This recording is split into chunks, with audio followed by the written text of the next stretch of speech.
Microsoft Access 2010 Problem Solving Using Databases. Databases are designed to answer questions, and for you to be able to answer questions, you need to be able to create queries. Let's look at some of the queries that we have available here. In the students database, you have a list of all students that you have, for example, in a school. This is just a sample. You have the grade, the room, the age, the birth date, phone numbers, school fees, etc. Let's say you would want a list of all the students that are older than 19 or 18 years.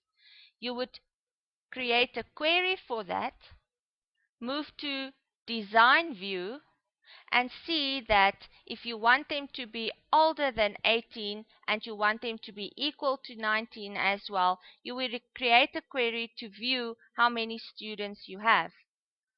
Grades, for example, a teacher asks you for a list of all grade 8 learners.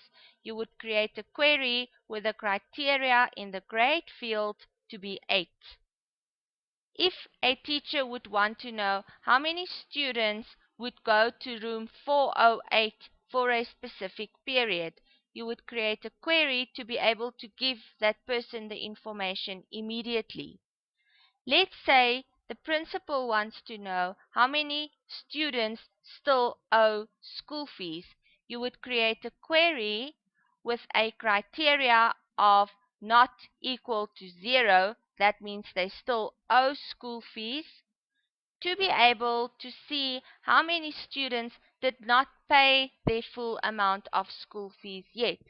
And these are just some examples as to how to solve the problems in a database using a query.